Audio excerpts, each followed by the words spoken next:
Hi guys, welcome to the open house on finance. Today we have Pranav Modi, Harshit Shah and Trisha Agarwal to throw some light on financial planning and analysis, treasury, strategic development, corporate planning, among other career choices that we have here. So over to you, Trisha. Can you introduce yourself? Thanks, Varshini. So, hi everyone. So today's topic is for finance. So finance, if you see, it's a very broad uh, sector or industry. So we are just trying to cover the most important ones as such. So starting with me, a small intro about myself. So I'm Trisha Agarwal. I cleared my CA in May 19 in first attempt. Then I worked for 2 years with Reliance Industries in their central treasury as treasury manager, and now I'm currently working with ICRA Limited as an analyst. So finance, yeah, in terms of treasury. So see, finance or different teams in every company is very different how they go about their teams or bifurcations. So in Reliance, the bifurcations, the teams were very huge. There were too many classifications. So treasury role would actually be treasury. My treasury was not related to the business aspect, but other aspects, the financial risk we are facing or exchange risk we were facing, how to do investments, what are the cash flows we require to run the business and everything. So in that, in treasury, I'm speaking pure treasury. For pure treasury, you need knowledge of your financial instruments, your SFM, how that goes. And for example, to mitigate your foreign exchange risk, so you need to take different hedges, you need to take different market products, forwards, options, futures, how they are accounted in your books of accounts, how they are valued, and what are the other compliances we need to follow. So we look after that. Also, there are investments like RIL make huge investments. So where we have to invest, what will be the returns, and if we are planning a specific capex or any specific cash flow in future, so how we need to invest today for that. And also if we are planning any capex or we need to borrow money, so what is the current market scenario and what are the current rates, like bond yields kaisa hai, and basis on that you just decide on your strategy. So treasury will be like divided if I will tell, so treasury will be divided into your loans, your investments and your market hedges, broad classification.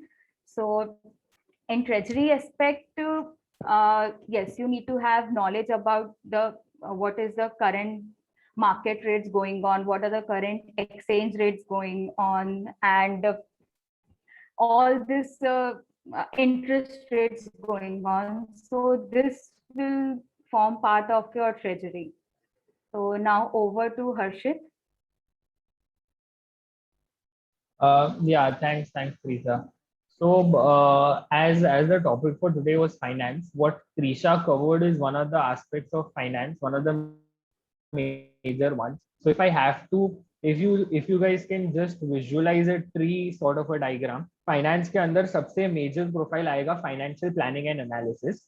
उसके बाद आएगा treasury, उसके बाद we'll have corporate reporting, investor relations and all those sorts of profiles. अभी financial planning and analysis में जैसे Trisha explained, so financial planning and analysis can be bifurcated into business oriented financial planning analysis. एक होगा specifically cash flow related या treasury related financial planning analysis. एक aspect होगा जो कि होगा budgeting and variance analysis. So that will be broadly the aspects of financial planning and analysis. Corporate reporting एक separate area हो जाएगा, एक डोमेन हो जाएगा अलग से अंडर फाइनेंस. इन्वेस्टर रिलेशंस एक अलग डोमेन हो जाएगा. So these are the broad based profiles जो फाइनेंस में आएंगे. So talking about myself, I cleared my CA in May 2019. I had secured an All India rank 36 back then, and since then I've been working with Vodafone.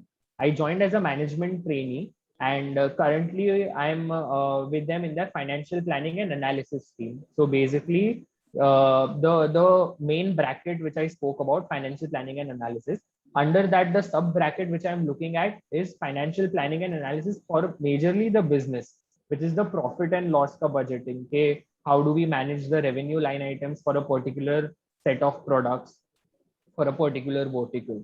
So that is what I basically look at. I believe we are just covering the introduction here. We'll move on into the details later. So that will be it about my introduction and the introduction of finance topic in a broad-based way. I guess Pranav can better explain this, or maybe if he has something different to add. Pranav, you can take on. Yeah, thanks, Harshit, and thanks, Trisha, for such a wonderful explanation to the people. And first of all, kudos to everyone for clearing your CA and making it convenient on a Saturday night to attend this session. That's a really good thing for everyone. So coincidentally, I've worked in both Reliance and Vodafone. I was working in Reliance Industry as an FP&A manager, and again in Vodafone also I was working more of a business finance role. So again, to continue from where Harshit was mentioning, yeah, he was completely correct that within FP&A you have business planning, strategy, budgeting, forecasting, and a lot more other things which basically ties up with the corporate strategy world. So in companies like Vodafone and Reliance, what you usually see that within FP&A also you have 3-4 different departments. One department is probably looking at only capex related planning. One is looking at only opex related. One is more inclined towards understanding the competition analysis. So there are different bifurcations. Whereas when you see in startup like an environment wherein which I have been heading since past 5 years, over there it's a mixture of everything. You have a mixture of FP&A and business finance role. One day you are working on some budgeting or forecasting activity. Other day you are working on a fundraising activity. One day you are working on a due diligence activity. Sometimes you are partnering with the sales team or the marketing team. So you have a flavor of everything when you're working in a startup environment. So yeah, that is what I wanted to conclude from where Harshit basically started.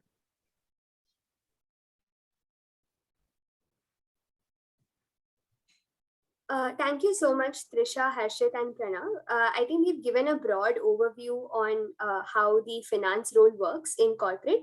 So I think now we can open for questions. So any of the participants who have questions can unmute themselves and then ask the questions to the panelists.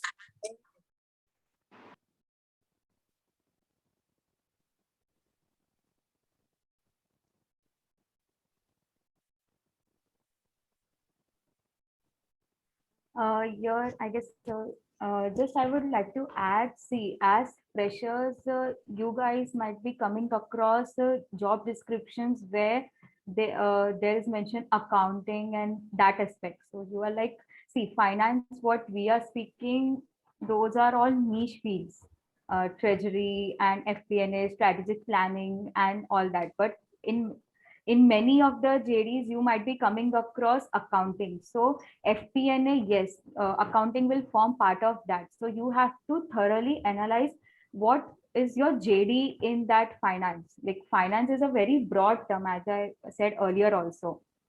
So this will not confine to only treasury, where you will be dealing in markets for like having market hedges or looking after investments or procuring loans. So, or doing strategic planning, business planning. So this is one thing you guys should clearly see what your JD asks you.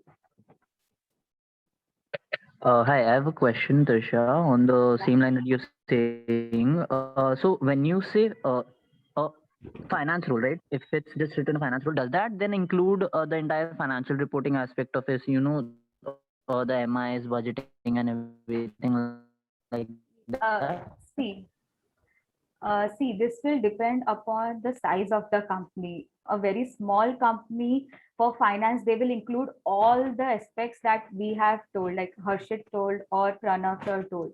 So for a very small company, एक ही बंदा ये सब करेगा. But for large companies like Reliance, Vodafone, or like any sort of that level company, one single person won't do all the roles of finance. So he will be given a restricted role. He has to do only MIS related reporting, or he has to look after only the cash flow budgeting, or he has to look only after the investments. So that will largely depend upon the size of the company and the JD they are sharing with you. Got it. Thank you. So Anirudh, I'll just like to chip in. I work with a US-based MNC. In the finance team. Our finance team is only of the 8 people. Consists only of 8 people, and I work across 3 profiles. I work across controlling, taxation, as well as FP&A. So one person today is doing budgeting. The next day we do competition analysis. Third day we are doing some controlling or management reporting. So you keep on donning different hats until what depends the flow of the work. So like Trisha said, JD needs to be given due importance and the size of operations. Yeah, because see, like many of my friends, even when I was searching for a job, so that time JD played a very important role. They will mention ki this is a FP&A role, or this is treasury role, or this is a planning role. But in planning, in treasury, in FP&A, what they are asking you to do, so thoroughly analyze that. Like there might be a case you are stuck with accounting, you are doing basic accounting, like matlab kya kiya hai kya nahi. So JD plays a very important role, and bifurcation of your work, or whether the finance includes some aspects or no, it will depend upon the size of the company, the nature of the company.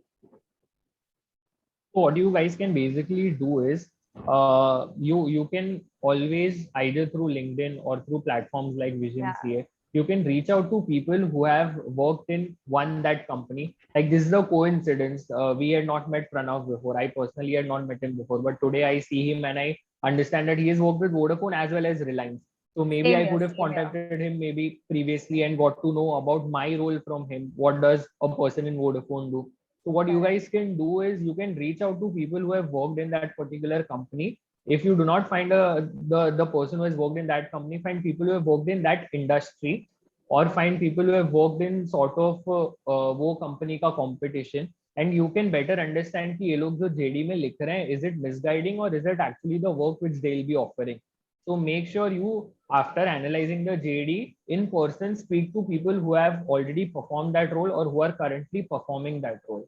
If you are going through maybe a consultant, you can speak to that consultant and you can be blunt in asking questions about the JD. Because once you get into it, it will be really difficult for you to sort of clarify then. So beforehand, clarify before appearing for the interview. And I definitely agree to that, because in my second work, so for ICRA, before joining ICRA, when I got that role as analyst, so I connected with a person on LinkedIn.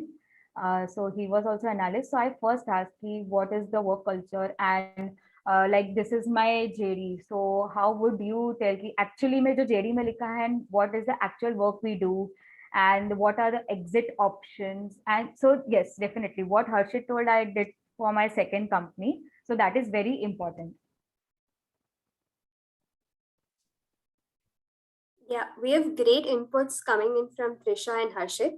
There's one question on chat. How repetitive is the nature of work, learning, growth perspective? The question is from Ojaswar. Can someone take that up, Pranav? Sorry, I didn't actually get the question. Can you repeat if you don't mind? Yeah, sure. The question is, how repetitive is the nature of the work, learning, growth perspective? Yeah, so see, in my scenario, I'll just give my example that I initially started my career working as an investment banking analyst. I was working with Nomura. I was there for around 3 years time frame, and that's when I probably realized that this investment banking is not something for me from a long-term career perspective. That's when I started evaluating different opportunities, because I wanted to get into a corporate world and what would suit my from a long-term perspective. That's when I started evaluating FP&A role. So within FP&A also things started becoming repetitive. That's always the case, because it depends a lot that what basically you need to do at the end of the day. Because in companies like, as Harshit and Trisha were mentioning, like Reliance and Vodafone, these are huge mammoth companies. And many times what happens in a particular profile which you're working, you would eventually land up working for 1 or 2 years time frame in that same particular profile, and you may not get a larger picture, like a 360-degree view of what are the other businesses doing or other functions doing. Like for example, when I was working in Vodafone, I was just doing one business finance function of a particular vertical. I was not aware about what's happening in prepaid world, what's happening in the postpaid world, because mine was all B2B business. While I was working in the Reliance Industries, I was associated with one particular project. I was not knowing what is happening in Geo or something of that sort. So it usually happens that when you're working in a bigger companies, but at the same point in time, you learn a lot over there because there are best of technologies they use, best of heads which they are working over there. You might get an internal transfer also within the same company, but that usually takes 2 to 3 years time frame since the time you have joined over there. And like working in a startup again, so in startups, like every day is a different day. So you come with 10 different challenges, you work on 20 different things on a given day. It's not at all structured. So many people are not okay with working like this because you basically have to come out of your comfort zone and you have to take on different challenges. You might have to do a junior level work as well, but at the same point in time, at one particular day, you are having a meeting with CEO and the different vertical heads and doing business decision making. So yeah, so jobs will be repetitive. I'm practically saying that's not going to be the case, that every day would be different. But yeah, that's how you eventually grow in your career horizon. That is where your actually value addition will come 8-10 years down the line when you have gathered all these understanding. So probably at an initial level, definitely you'll have to do a lot of grunt work. There'll be a lot of articleship related days also work which you will have to do, but there's no other option. But that is how you learn doing the groundwork and then you climb up the ladder. Right. A few points which I could maybe add here is while Pranav sir, yes, he did mention that the work gets repetitive, but then the nature of the work in the initial 1 year, I believe you get to just understand your profile in detail, because every profile will entail complications. So when you're starting with a new company, maybe for 6 months to 1 year, you'll not find it repetitive. Every month, every quarter, there'll be different stuff. There'll be different activities which will be going through in your profile. So at least for a year or so, there's no question of repetitiveness which will hit you. But yes, maybe after 1.5 year, it might kick in. But it also largely depends on the sort of sector company in which you are. Like Pranav mentioned, there might obviously be an option to take a switch within different profiles in the same company. So you can also opt for that. So that answers the first part of repetitiveness. From the growth perspective, I feel yes, this profile entails a lot of growth in itself, because from FP&A, you are not just doing finance. FP&A is basically there to support the business. So it is not that you are just crunching numbers. You are backing those numbers up with absolute business reasons. So at the end of the day, if you want to move higher up the ladder to the managerial positions, you have to have an understanding of the business. So in a role such as financial planning and analysis, where you are crunching numbers for the business, the revenues, the costs and all of that, you are getting a hang of the business. You are getting a hang of the operations while you are looking at the cost. You are getting a hang of the sales while you are looking at the revenue numbers. You are getting a look at how the sales team perceives the next 3 years or the next 5 years to be, where the business is going to go. So you have business understanding as well.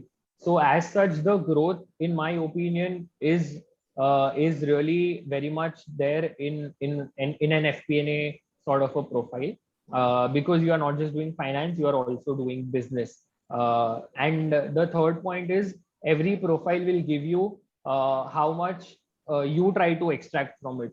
So you can't be I'll get to learn things just by being idle and just by doing nothing. You have to take efforts. You have to speak to your manager. You have to ask him कि मुझे अलग अलग काम दो, मुझे ये करना है, वो करना है. Yeah, those are a few points which I'd like to add. Yeah, so I would just like to add कि in terms of growth, so I think personally कि finance is somewhere you have to constantly study also. Like for my role, I had to study for 6 months Indes again related to financial instruments. Then I had to study SFM again related to all the like market hedges and everything, hedge accounting, which I had skipped during my exam. So I had to study that for my job. So that growth also keeps on the keeps on adding your aspect, and obviously new indices are like coming or any change in the framework or index. So to apply that to your job, you have to constantly learn, read, and understand also. So there, your growth will get affected. Ki, हाँ, you are learning constantly. You are learning something. Thanks, Pranav. Thanks, Trisha, Harshit, for answering that question with a lot of depth in terms of what the profile offers. Moving on to the next question from Ria. Could they elaborate on the subparts that they mentioned in the FP&A profile, the actual work involved?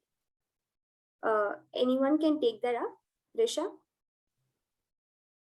So Pranav first, sorry, not Pranav, I'm sorry. Harshit, would you like to take that up in FP&A? Yeah, sure. So as we mentioned in FP&A, one is the business financial planning analysis, one is cash flow, treasury sort of financial planning analysis, and the third one being strategy sort of a role. I'll try to cater to the business one since that is what I've been doing. Maybe Trisha can take over the treasury cash flow part, and Pranav sir can take forward the the strategy one. So what does business financial planning and analysis involve? If I have to be, if I have to break down into the various aspects of my role, what I have to do is first it involves budgeting. So we'll have to prepare. There'll be different ranges of budgeting. I'll have to give weekly forecasts. I'll have to give monthly forecasts. I'll have to give annual forecasts. So we have to deal with the business teams, the sales teams, the different cost functions to get their inputs on what they feel should be our budgets. An activity which is a follow-up activity is to track the actuals against those budget, and not just track it, you have to find out business reasons for the same. If a cost has moved up, what is it? What is the reason that the cost has moved up? Why has it moved up? Was it a legitimate activity which was needed? Was it budgeted for? Did it exceed the budget, etc., etc.? So one aspect would be budgeting, and then following up with that budget, whether it is in lines with the budget or not. The second aspect would be variance analysis with respect to the revenue. So for example, there'll be various products. So first of all, while you are forecasting revenue for those products, you have to make sure that the actuals for that particular product hits the number which you are forecasting. So one parameter would be accuracy of your forecast. Second parameter would be, if we are not hitting the number which we intended to hit, what is the reason for it? And once you understand the reason, you have to give inputs for process improvements or sales improvement as to why should, how should you improve the revenue for the company? So that would be the second aspect. In my particular role, there is a bit of dynamism where, since the processes are new, since there has been a big merger, so there are process developments of offbeat sort of projects which I get to do, where there are finance related projects for which processes need to be implemented. So we look into that. The last aspect would be looking at the P&L, which would be monthly, quarterly, and annual activity. So there will be a P&L for a particular vertical or a subsidiary or the entire company. So what we do is we basically analyze each and every profit and loss line item in the financial statement and provide variance analysis for each and every item as to why did it not hit the number which we had reached last month or maybe last year. What are the business reasons behind it and all of that. So this was with respect to the business financial planning and analysis. Pranav sir, maybe you can take up the strategy or the other aspect of FP&A. Yeah, sure. Thanks, Harshit. So just continuing from where Harshit was mentioning, so there are, apart from the budgeting and the forecasting part of it, there are a lot of other things also which takes place. Like you have to basically come up with some long range planning, also like a 3 years or a 5-year horizon perspective, that how do you perceive a particular business to grow from A to B, B to C. Then on a monthly reporting, which Harshit was mentioning, over and above that, there are certain KPI reportings also which we need to do. Okay, how is the specific book? Every industry has basically a separate KPI to as a benchmark performance to understand how it's performing versus the benchmark in the industry, how are the competitors performing. So this gives you a great understanding about the health of the business, how it is doing, what are the things which we need to come up with. And these KPIs are just not pertaining to the finance, it could be pertaining to the business also. Like, for example, while I'm working in a SaaS industry, we focus a lot on what is my customer acquisition cost, like what we call as a CAC. Then we look at a sales magic number, we look at a sales efficiency numbers, we look at the marketing campaigns, what is my ROI coming out to be. So all these numbers also form part of the FP&A activity, because we are the people who basically connect the dots between all the different departments. We basically show the performances of all the sales team, the marketing team, what are the good things, what are the bad things, which teams are performing in a better way, which they are not performing in a better way. So all these things also culminate into a lot more into decision making, so that they basically helps us to understand which area they should be focusing on, which industry or which geography should be the clientele should be approached of. So all this decision making comes from the number crunching which the FP&A team does, and it goes a long way from a business decision making perspective. Continuing from the other aspects, the strategy part of it, we work a lot on the business finance role also. Like, for example, we decide a lot on the pricing of the products, like what particular, so there are 4 or 5 different products which a company has. What is the pricing which should be, what is the benchmark? We basically arrive at a COGS per unit or a COGS per license to understand this. Below this, we should not be selling any particular product, otherwise it will be a negative EBITDA impact for us. So those kind of business partnering role also becomes a very critical part when it comes to an FP&A business finance role.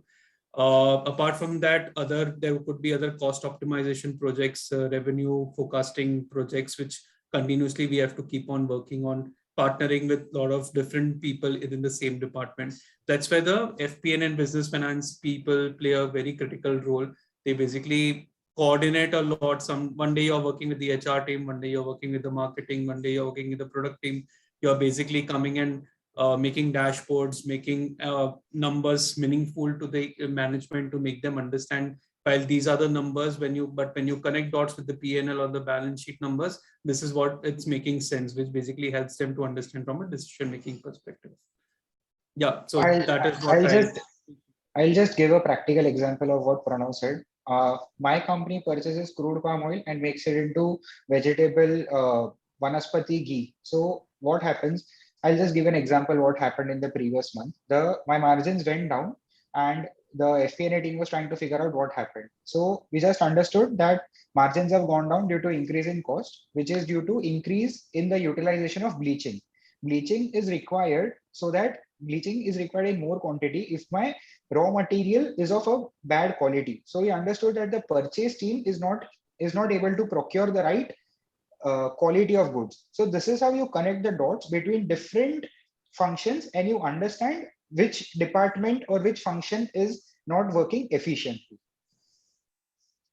Correct, exactly, precisely. Trisha, over to you. So I'm done with this. Yeah.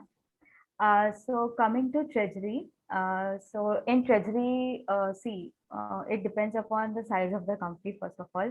So if broad classification in treasury would be your investments, your loans, and your market hedges. So coming to first market hedges, this treasury I'm talking purely of not related to anything related to business. Whatever the risks are there to the business or company as a whole, as a parent, we do treasury activities for that. Okay. So in market hedges, so for example, Reliance, like they are the buyers of crude oil. Here is the crude oil, or they sell or they export something. So so for that, like for example, we are doing exports in dollars, so we have a risk to foreign exchange. So how to mitigate that? So we take market hedges, and we can take forwards, we can take options, and what sort of things also. So like when we for example, the payment is due to receive in 3 months. So how to mitigate that? So when we have to take forward, at what rate we have to take forward, and how forwards are moving, how forward rates are moving, whether we should hedge that position or no, whether like currently the rate is going 75. So whether we project that rate will be 73 or 77. So basis on that, the decision is taking whether the market hedge is needed or no. So, and accounting of that market hedges, because like India requires too many classification or something. So MTM accounting, so MTM calculations, MTM accounting, and when that like forward is not like the forward is cancelled, so that has to be accounted before that. So all that aspects, so accounting part also of the market hedges.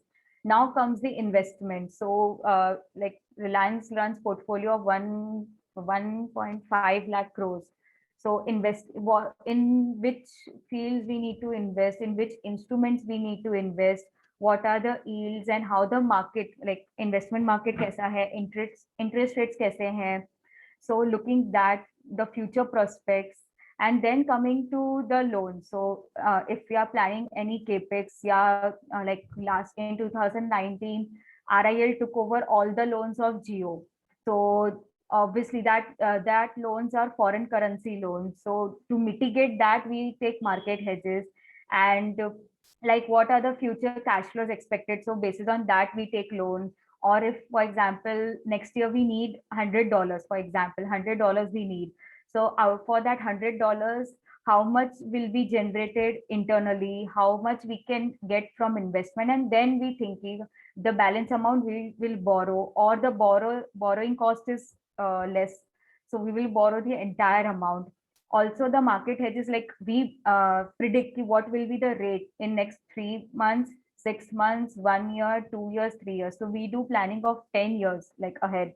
So if, for example, in one quarter we had projected that there will be foreign exchange gain loss of about 2,000 crores, but it shoot up to maybe 3,000 or maybe 1,000. So we have to give the variances.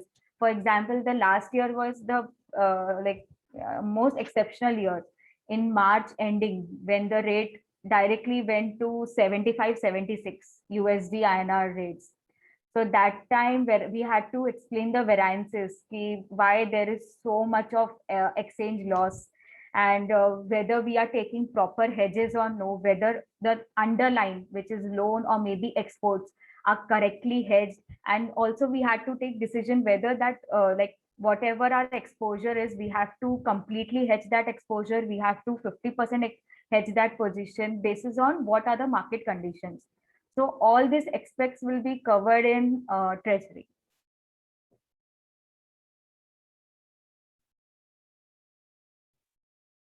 Thank you so much for answering that question. Next, I think Anirudh has a question. Can you unmute yourself and ask it? Yeah. So since you guys are involved on the ground level, so when we talk about companies like Vodafone or Reliance, I just want to know what the work culture and both the working hours are like. I mean, I'm not shying away from it. I just want to know how hectic or normal it is compared to industry standards otherwise. First, I will go a very wrong question, I should say. I like Pranav, would you like to first add about Reliance? No, you continue. Like I can just figure out. Yeah, I feel it's too primitive for anyone to say, because it again depends a lot on how much, which department, what kind of role which you will end up being in. Correct. So, Correct.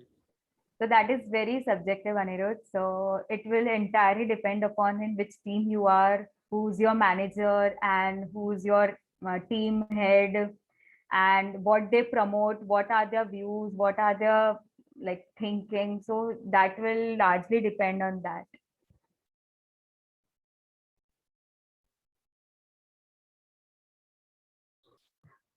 Anirudh, hope your question is answered. There is no definitive answer to this. There is no one straightforward answer to that.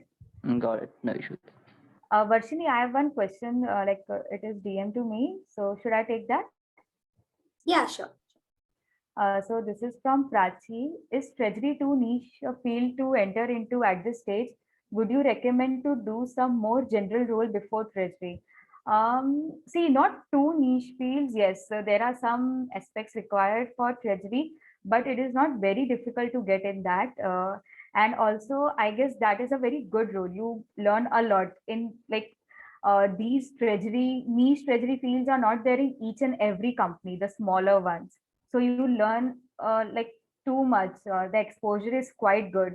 like the aspects which I left in my examinations, I had to do all that aspects with the practical implications. So this is a quite good role, and you can start with that. I don't think some other general roles are required before treasury, because exit options are quite good in that. So treasury is definitely a very good role.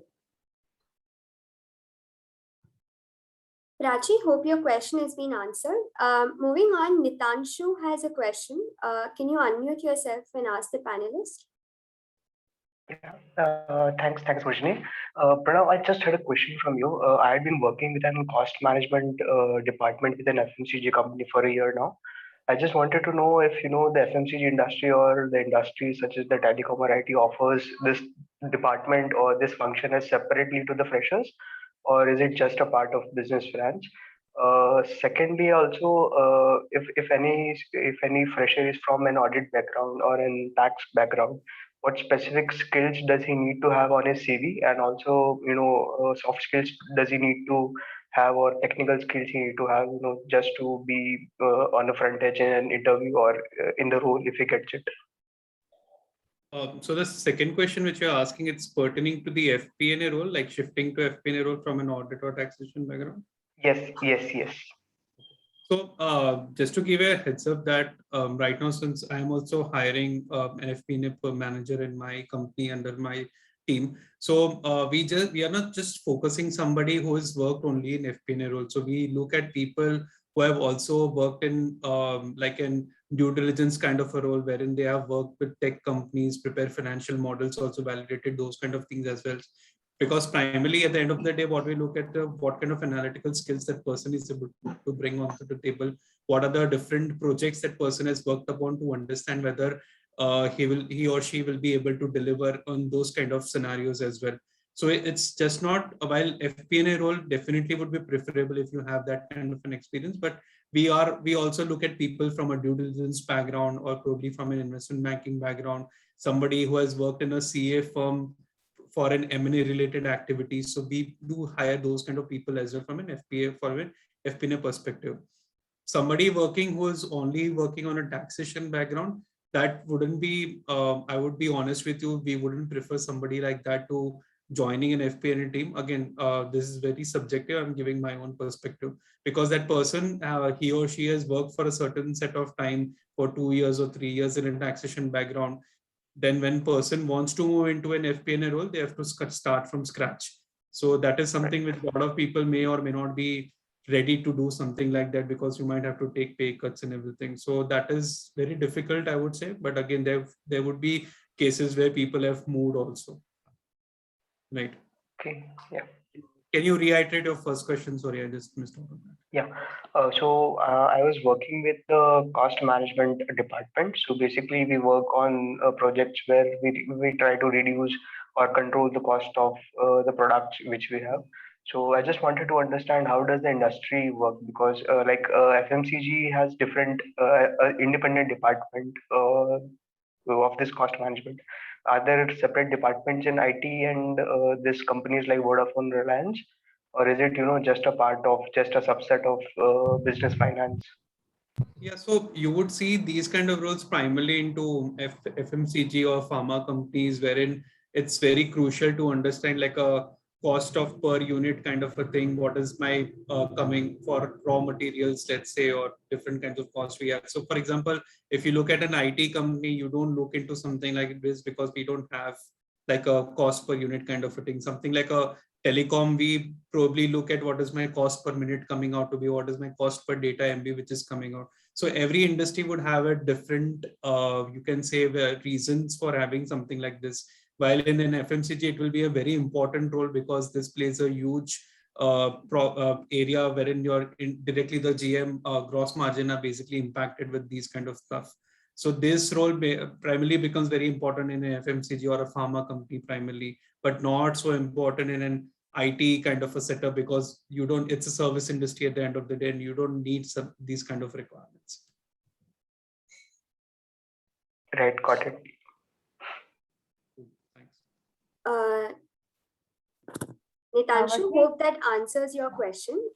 Yes. I think we have Meet also who has joined in on the panel. So If anyone wants to have any insights from him, I think he's also there. Meet, would you like to add on something? भाई अपने आप को unmute करो पहले. Meet, you're on mute. So, hello, hi. I would like to introduce myself. I have been working with Shapurji Palanji as a Deputy Manager Finance since last 3 years. So, all the points which I already have, already points are covered. So, only point I would add to this is that in finance, what we can say is finance is like a ocean. So, how much you can grab from it is what you will get from it. That's the part of finance. Yeah, any questions we can answer. Just a second, Varshini, I've got a direct question from Mansi, and the question is, and if it's a good option to enter finance? So, Meet, answer this. Can you repeat? Is it a good option to enter finance? Is it a good option to enter finance? No, that was not the entire question. Hello. Okay, yeah. So I got only this part. So can you just unmute and say? Yeah.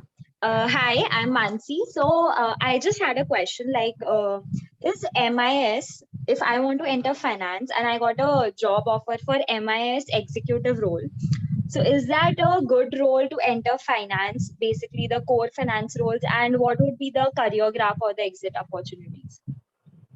If it's in a good company, like good financial firm, yeah. So basically you need to exactly elaborate. You need to exactly ask what exactly they are giving you in MIS, because MIS is also very large area wherein investor MIS is a different part, finance MIS is a different part. So you get variety of opportunities in MIS also. In investor MIS, if it's an investor MIS, it's like you need to present all your financial models to the investors, what they really want from from the business, and that part of MIS is investor MIS. Finance MIS would be more or like how are your debts, how are your investments, how everything works. MIS would be on that part. So what exactly MIS you are being offered, that's more important. Okay, thank you so much. Okay, then I'll ask and then yeah. Thank you. Yes, you can anytime connect, right?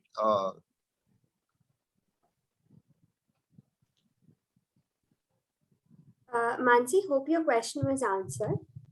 We have great panelists here, so if you have any questions, please feel free to unmute yourself and ask. We have Pranav, who has almost 10 years of experience. We have a ranker amongst us. We have someone who's worked in a great industry. So please feel free to unmute yourself and ask your questions.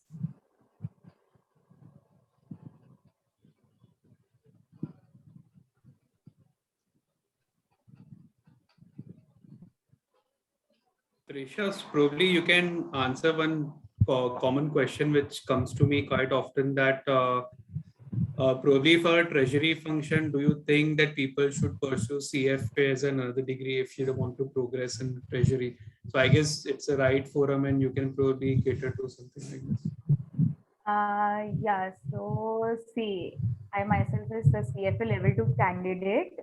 So yes, during my interview, they do recognize that I am CFA level 1. So they considered me for treasury role. And I would say, see, for treasury role, especially relating to market hedges and investments. So how the values are calculated, how MTMs are calculated, we are not studying that much in our CA curriculum, but that is covered too much in CFA. So yes, anytime CFA will definitely add value to your treasury role. So I think if you want to pursue in a treasury, or if you want to grow in treasury, CFA is the best option, and we should do that.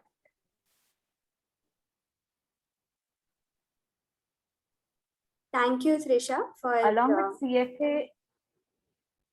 Over to you, along with CFA, there is one more course is FRM, risk management. because treasury largely covers the risk management also. So your foreign exchange risk, your interest rates, your business risk. So FRM is also a very good option if a person doesn't want to do CFA. So these two courses, yes, definitely will add great value. Thank you, Trisha. Being a CA fresher myself, I think one more general question that none of the participants have asked is, how does the interview process go? How do you get in being a CA fresher? What are the skills that you need to work on? So any one of you can throw a light on that. See, in this, I'll just to tell you about my interview. So for Reliance, I gave interview, like I was selected through campus, ICI campus placements.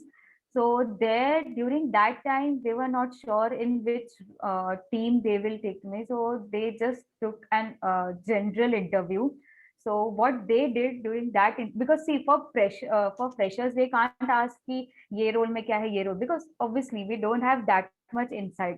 So what they did, like during my articleship, I had exposure in audit and direct taxation, but I have never worked for GST or IDT part, indirect tax part. So what they did, they asked me, ki, have you worked for GST or IDT? I told no, I have never worked.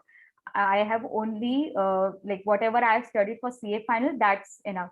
So they for 20 minutes grilled me only on GST. They asked me only GST related questions.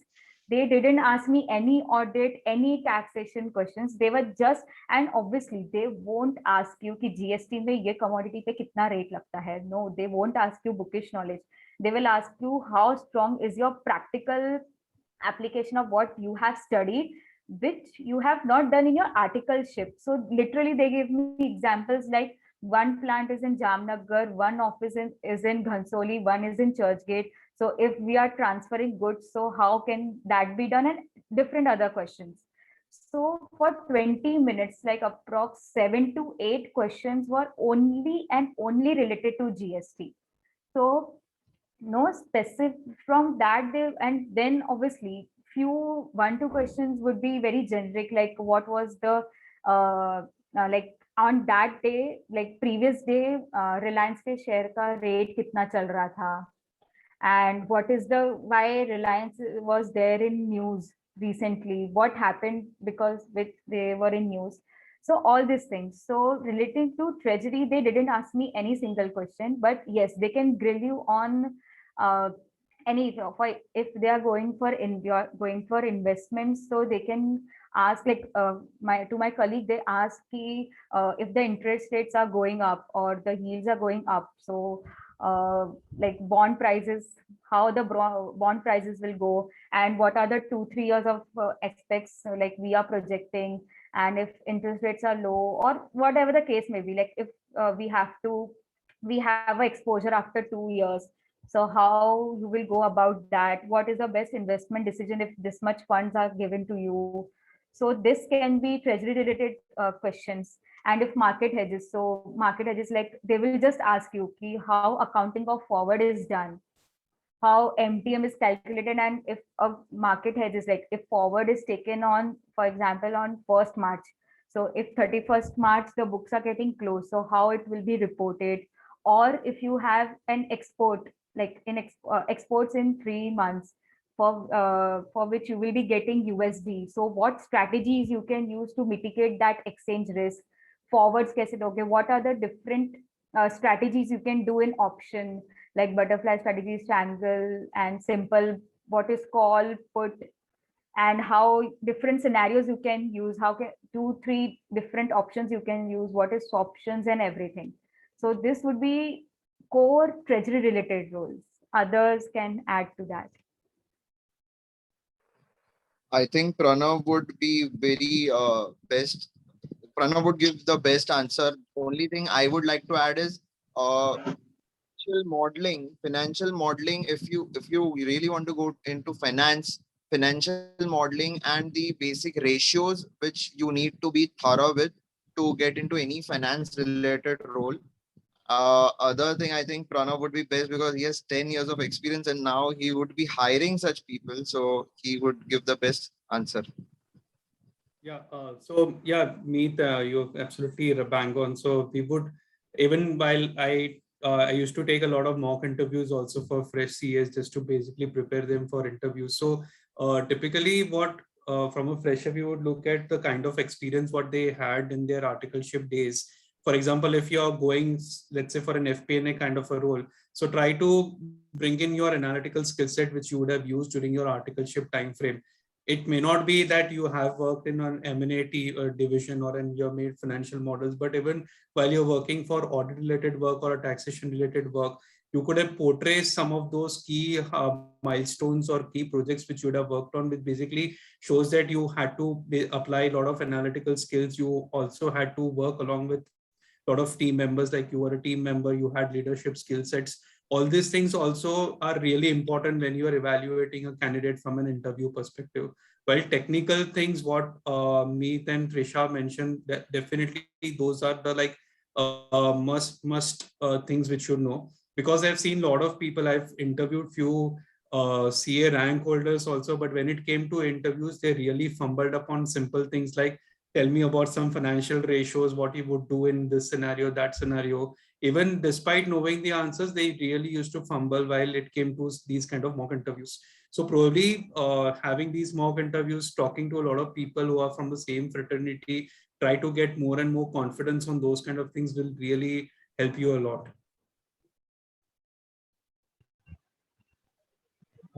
Hi everyone, I had a question. May I ask it right now?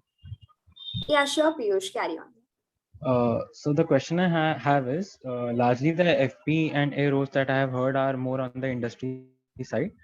So is there any service line in the Big Fours or on the consulting side that caters to this FP&A consulting, or does that come under the blanket term management consultancy? So I'll take this up. So I know a lot of people who are working in FP&A domain within Big Fours as well. So I know people who are working in Ernst& Young and Deloitte, but they have their own internal FP&A team as well. So they basically look into, so for them, the sales guys are basically the partners in individual division, individual department. So let's say in audit assurance, you have 10 partners. So you have certain goal settings which are being done for each of these partners, that this was the performance last year, what is the expectations from them from the next years, and what is the pipeline which they have. So individual department wise also you have these kind of things, and it's a reasonably sizable team which they have. It's just not that 2-3 people, you have 10 to 15 people also who are doing these kind of FP&A roles within Big Fours as well. What I was trying to mean was the way management consultancy firms work. They give their consultancy services to other businesses for their business side of problems or queries. So that way for FP&A, whether Big Four do that part of consulting on a broader way. No, I Not the haven't internal. come across. Okay, sorry, I didn't get your question earlier. No, So no, I could I have been have. more clear. FPN is usually an internal team because it's a continuous process. Because usually when you see from a management consultancy perspective, is usually for given set of which has nothing to do with normal day-to-day activity. But when it comes to FP&A, you have to be glued into day-to-day activity while as different things as well. So usually you don't see this kind of thing which is outsourced to somebody, or you have some external parties working on something like this. Okay, thank you so much. Thank you. Cool. Thanks. Any other questions from any of the participants? So there is one more direct question. So question is, could you mention some exit opportunities after Treasury? So see, yeah, so, Treasury, that would be like you can just go to in Treasury of banks, you can just go to dealing offices, basically Treasury front office where you deal, where you actually take forwards and all those things. And investments, yes. So also how you take investments, because banks and all, their treasury is also quite good. So if you want to continue in treasury, so if you are in industry, then the exit option would be to go in treasury of a bank. So there, I have not searched too much more about the exit options in treasury, because I have come to a very different role from treasury. So if anyone has an idea about that, Pranav and Harshit.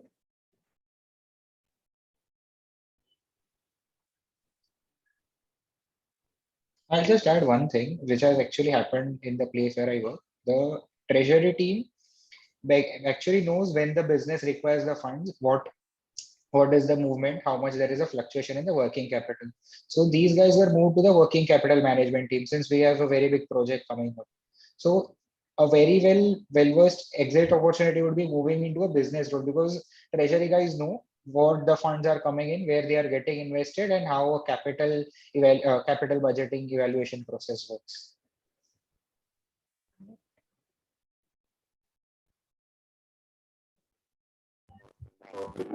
So there is one more direct question. So it is, how is it different from management training? What is different from management training? Divya, can you just ask? Is Divya here? Divya, can you please unmute yourself and clarify on your question, please? She said, how is it different from management training with respect to FP&A? So I guess Harshit would able to answer this, as he was in management training. I mean, management trainee or leadership programs are the title given to a particular set of people who are recruited under that particular program. So even if you are a management trainee and you are put into the financial planning and analysis vertical, I don't think your role would be any different from what a normal FP&A guy would do. So in my team, there are people from B schools who are doing the same FP&A thing, which when I joined as a management trainee, I also am doing the same FP&A role. So as a management trainee, there is nothing different which you would be doing. The only benefit which you get is there is a fast track promotion to the leadership or to the management sort of a role, where you get to experience different verticals and eventually move to the managerial roles. So that is the only perspective of management trainees or leadership programs. FP&A as a role or a vertical won't change. Okay, thank you, Harshit. Yeah, you're welcome. Harshit is being a little modest over here. I would say the salary levels are also different over here. Yes, so that for rankers and for people who have come through the leadership programs, yes, the salary might definitely be a bit more for the MPs, for the management role. Bit more? Yeah. Okay. That's what I said, he's being modest. Yeah, bit more, bit. I think we can take up one more question. Any other questions from any of the participants to the panelists?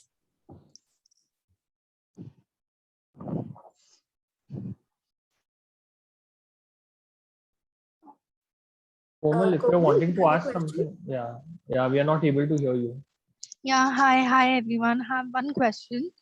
So, see, if I want to work in FMCG sector, my plan is to work in FMCG sector, preferably in finance and FP&A department only. But from what I've heard is they hire only rankers and or people who have Big Four experience. So, what are the options available for other people? Like, how do I get into FP&A department in FMCG sector? So if I'll take it up, it's a very personal to me. So if you are unable to find out openings, you go to the next best possible profile, which will help you move into a FMCG profile, into an FP&A profile, which can be either controlling or management reporting. Okay. Controlling predominantly would be getting the audits done, internal US GAAP audit or probably your India's audit and stuff like that. Right. And monthly closures, which would also require you to do a GL scrutiny. So this will be the post-mortem aspect of a transaction, whereas FP&A is the pre-budgeting kind of a thing. So this will help you have a understanding of what the business is, how the processes are, and how the numbers flow post. Once you are comfortable in that, probably 1.5 years, you can take a switch to FP&A and management reporting. So FP&A is basically a way how management looks at the books. So if you get into management reporting, you will basically understand that I'm reporting these numbers.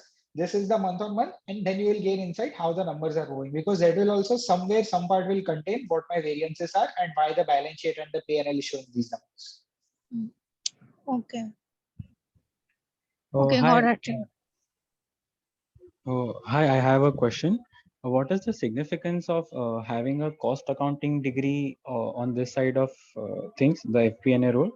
Some of my friends or seniors have said that our SCMP or the costing subject in our IPCC level gives a pretty decent knowledge base to proceed on such roles, but some have suggested that it is always good to have a specialized degree in the bag for such roles. So should say a CIMA, a UK or an ICWA degree matter much for FP&A roles? Or I mean, do they add much value?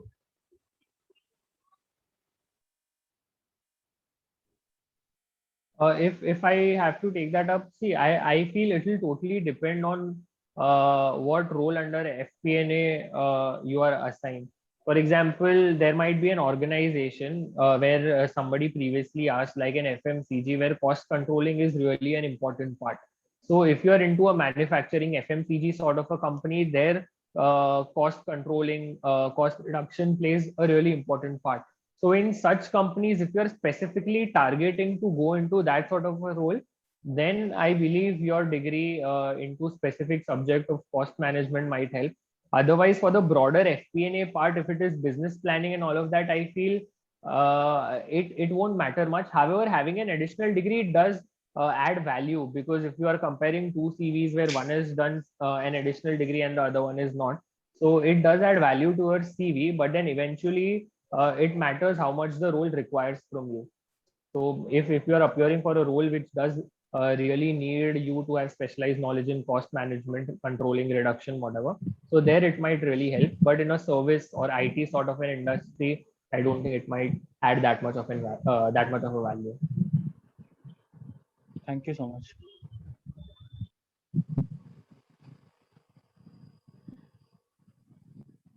Hope that answered your question. I think we can take up one last question. Any of the participants have any further questions? Just one clarification. I got a DM regarding will the recording will be shared. So I guess the recording will be shared, right, Parth? Yes. Okay. Yeah. Okay, last question. I think our audience is very clear with what finance and FP&A has to offer. Okay, we'll call it a day. Any last questions? Yeah, can I ask one last question? Yeah, please. What if I get into FP&A department but in some other industry? So how difficult would it be to shift to FMCG later on? See, if you get into any industry, you get into any profile, the only learning is how you do the job, how the thing is done, and what the processes are, and how the numbers flow. Once you are, and what the factors that influence the industries are. So factors will change from industry to industry, Right. but your basic understanding of what the function is, how you are assisting the management, how you are driving the numbers, you apply that to any industry and you put the factors there. So if at the start you're not getting into FMCG, you get into pharma, get into it, you apply your learnings to FMCG. Okay. And I mean, we all have backgrounds from either audit or taxation. So if I come from that, so how am I going to from audit to FP&A? Because you have those skills, you just apply it to different things, and that's how it's done. Okay, got it. Thank you. Pranav can also, we have a live example here. He has worked for multiple industries. He was in a manufacturing oriented company, Reliance, then he moved to Vodafone, or previously from Vodafone to Reliance. So maybe he can also share his experience, how he managed that. So I mean, it is possible because we already have somebody on the panel who has done that. Yeah, exactly. So I basically started working with Nomura. Then from there moved to oil and gas and Reliance. From there I moved to telecom, Vodafone, and now I've been kind of settled down in B2B internet space. So yeah, so moving into industry, definitely it's a little more challenging because you have to convince the interviewer that you will be in such a position that you will be able to adapt to those kind of changes. So especially when you're working in a telecom like Vodafone, wherein there are a lot of regulations which you need to understand and consider while you're working on a day-to-day basis. So those kind of things becomes really important, but it is something that you need to convince the opposite person that you are ready to jump onto the bandwagon for that particular industry. Let's say, for example, Komal had the question of moving into FMCG. So while you're preparing for those interviews, you should be aware of what kind of different things which goes into while you are working in an FP&A division for an FMCG. So those kind of understanding you should already have while you're doing an interview for something like that. Changing industry, definitely it's possible. Might be a little difficult, but yeah, it's definitely possible to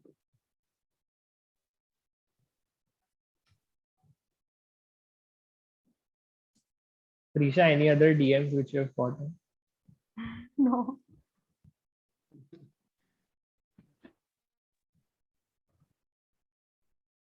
I think all questions were answered, and I think in a very, very comprehensive manner by all of our panelists.